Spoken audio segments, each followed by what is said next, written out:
Okay, so hi everyone, I'm George Lakis. I'm from RWTH Aachen University, and today I'm happy to be presenting to you our work titled How Important Are Videos for Training Video LLMs?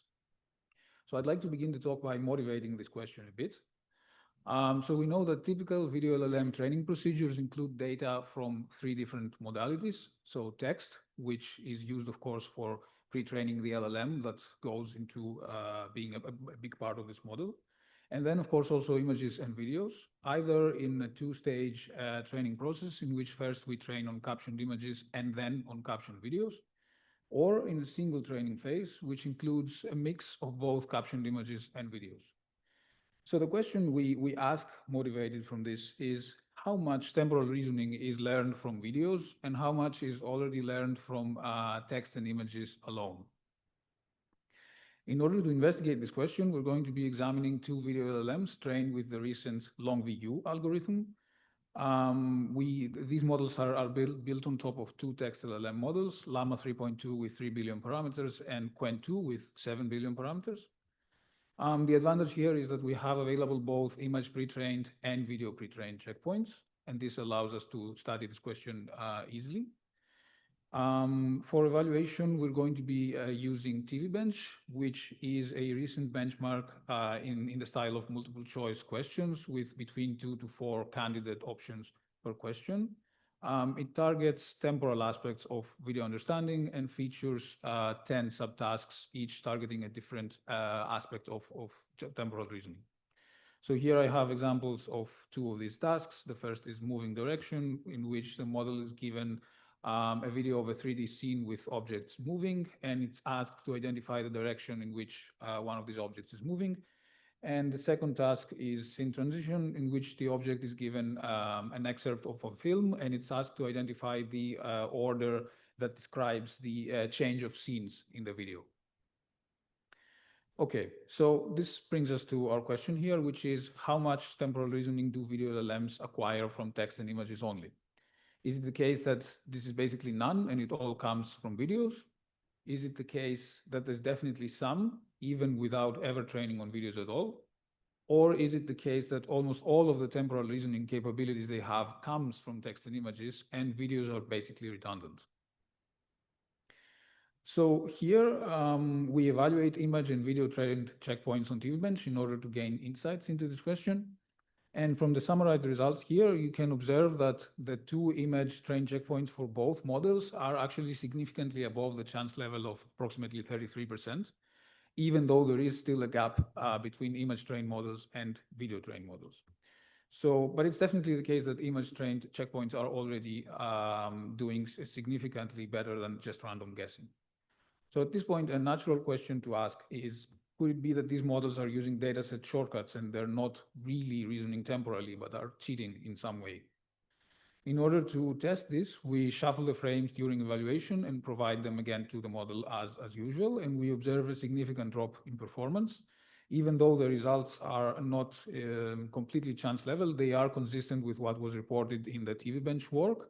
And this leads us to conclude that the models are indeed reasoning temporally here and not cheating in some way. Okay, so to return to our question here, we can answer at this point that video LLMs definitely acquire some amount of temporal reasoning from text and images alone, even if you never train them on real videos. So a related question is then, we saw that this is the case, but also that these models that are also trained on large video data sets actually perform a bit better. So how much do videos really contribute to this? Is it the case that they don't really contribute at all and you can find a way to bridge this gap without using videos? Is it the case that they contribute but not so much and we can actually get close without using videos? Or is it the case that this gap really cannot be bridged and so videos are essential for this last bit of performance? So in order to gain some insights here, we propose a method for utilizing image caption datasets for temporal training. Namely, we propose replacing video training with a type of pseudo video training. The process is in general simple. Given a dataset of captioned images, in our case, COCO 2017, we sample S of those images in order to form a pseudo video. So we have now a collection of images plus a collection of text captions. And we repeat each of these images and perturb it with a simple linear transformation in order to create a coarse approximation of a video where each image corresponds to a so-called scene. And then we also form a question which attempts to query the model about some aspect of the temporal evolution of the pseudo video. So in our case here, which of the options below best describes the order of scenes? And this is followed by a number of possible permutations of the scene captions. After this point, you can basically train your video LLM as you would with a real video, these data samples. So to recap here, we're going to be training image train checkpoints on pseudo videos. So no real videos are ever seen. The temporal structure of the pseudo video is known, and this allows us to ask questions about it. But at the same time, it is the case that these pseudo videos are arguably much less realistic compared to real ones. So then the question here is, how big is the gap between training this way and training on real videos? Now, here we can see that, surprisingly for the Llama 3.2 model, training on pseudo videos is actually better than training on real videos, at least for the tasks that are evaluated on TVBench. For Qwen 2, the results are actually about 4% worse. But to put this number into perspective, we have to think that this video trained model was actually trained on 550,000 real videos. So it's quite a computationally heavy process to gain this just 4% of a gap compared to this simple baseline. Okay, so returning to the question that we posed here, how much do videos contribute to this performance gap between image trained and video trained models? It is the case that they do contribute, but not so much, and you can actually get close without using videos at all. And the fact that this video-free baseline is currently so competitive for training video LLMs leads us to conclude that there might be a bottleneck of some sort in current training schemes that doesn't allow video LLMs to fully use these videos to their biggest potential. So at this point, I would also like to share some of our insights into pseudo video training, so what works and what doesn't. Specifically, first, we investigated several types of questions for training the models. We grouped these into two broad types, one of which has to do with a type of relative, let's say, temporal reasoning, such as, for example, which of the following options describe the order of scenes in the video, or given a number of scene captions, which occurs first or last in the video. And you can see that these questions basically have to do with the ability of the model to relate scenes to one another. Whereas the second type of question targets more of an absolute temporal reasoning. For example, how many scenes appear in the video, or caption the ith scene of the video. So here the model has to reason about counts and indices, which are quantities that are absolute in nature.